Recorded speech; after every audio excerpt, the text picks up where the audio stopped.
way I describe it is my husband went off to Afghanistan, and I don't know who the heck came back in his place, but it's not him. She was very, very angry and very upset, and I can remember feeling like my heart was broken because she said to me, "Don't expect the old Jeanette. Forget her. She's gone." You know, I knew something was wrong with him, and he knew something was wrong. But if he couldn't figure it out, he would get livid, just livid. It was like a flash of light with these like flaming pumpkins, dead quiet, silent, and that's what knocked me out. You don't know where's it coming from, so it doesn't really matter where's it coming from. You're just in there hoping that you make it to the next station. It hit our vehicle, and it literally, you feel the shockwave pass right through your body, and it was so tremendous that it actually forced the liquid right out of your bladder. It's been estimated that traumatic brain injury affects nearly 1 in 5 service members and veterans who have served in the wars in Iraq and Afghanistan. Many service members and veterans also report having symptoms related to post-traumatic stress disorder. These symptoms often overlap and can occur at the same time. Each person who is injured is different, and the way individuals recover is difficult to accurately predict.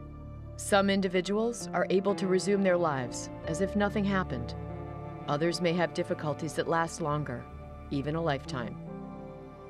Research points to a significant relationship between the way a family copes with and adapts to the injury of their loved one and the success of their loved one's rehabilitation and recovery.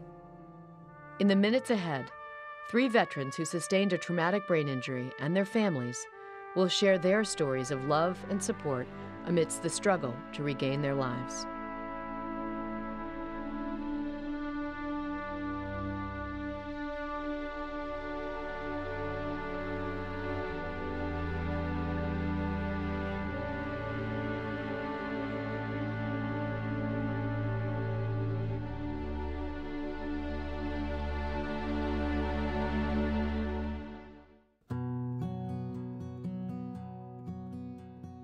The next morning, I felt terrible, like my meat had been ripped right off my bones.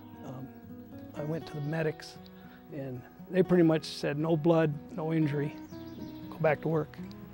And the first symptoms I noticed was that I couldn't judge my work, where to set down this particular item.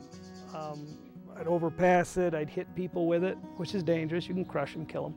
Crane operators, you know, they can set it on a dime precisely. And if you can't do that, you can't operate a crane. The way we first discovered that it had to be a brain injury, I had suspicions. I could see him stopping and not being able to find a word. I could see him doing something he would normally do and stop because he didn't know what to do next. There seemed to be some blanks. And the one thing the Army did is they sent him to a neuropsychologist at Syracuse VA Hospital. And she did some testing. And she says, kind of like, I got good news and I got bad news, Mado and Carol. The good news is Mado's a very intelligent man. The bad news is he has some very slow processing going on. And the testing showed that.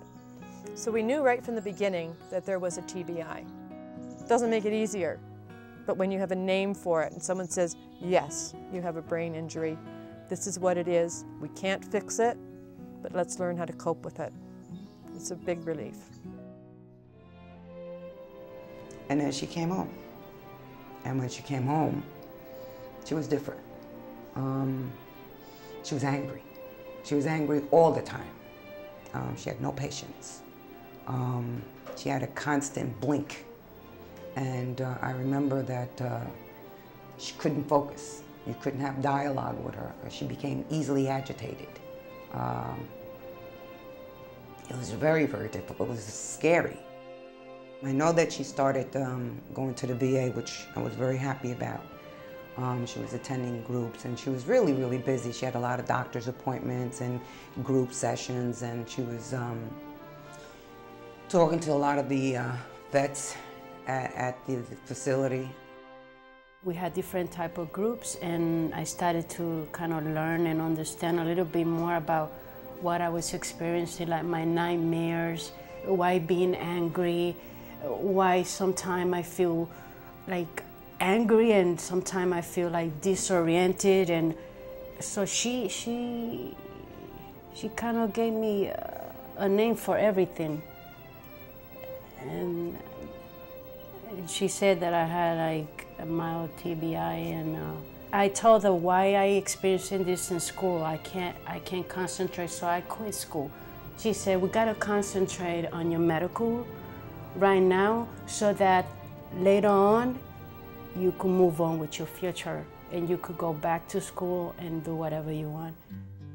When I got back home and started to integrate back with Tina and the kids as a family, there wasn't any real connection. I didn't have any emotional feelings.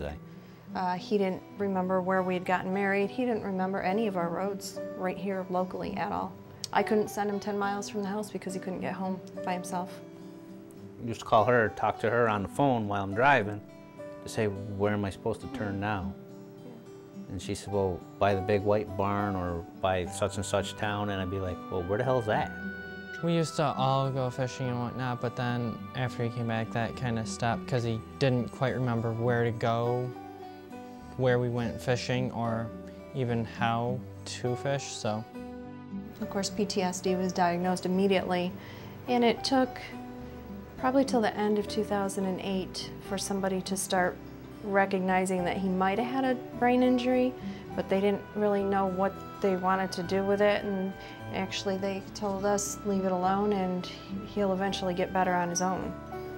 You know, just getting him diagnosed, I think, has been a big struggle.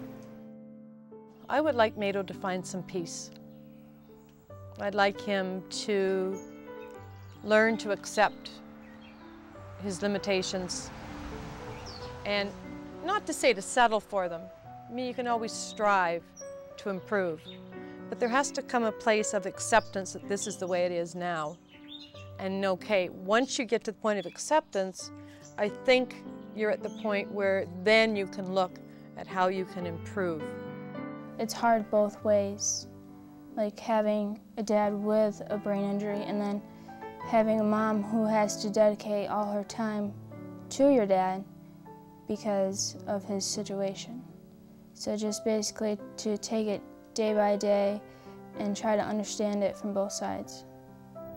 To a family member that's welcoming the soldier back home is to be there for them, to understand that they may look, act different than what they were before, but their essence is still there. Don't ostracize them because they're not who you knew they were. That has been a huge issue for us. Different people that don't call anymore or don't come around because he's not the way that he used to be. He's not all smiley all the time, and he's not hunting and fishing and all that stuff. It is coming back, but once people have done that to a soldier in their family, it's not just the soldier that they're doing it to, it's their family too. It's kind of hard to forgive something like that because you have a soldier that is at the lowest point that they've ever been at their life, and you're pretty much kicking them in the teeth. And that's just things that are, to me, unacceptable. All in all, the retirement, the going back to school, the knowing, being able to pinpoint the problem, it makes me feel at least that there is a future. Whatever it brings will be okay.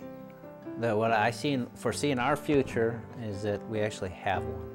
I mean, there's hope for the traveling, the being together, and enjoying things together as a family. Don't remind them of what they used to be and what they are like now. You know, or be gentle or tactful when you do so. But just make them feel home, you know, make them feel a part of it,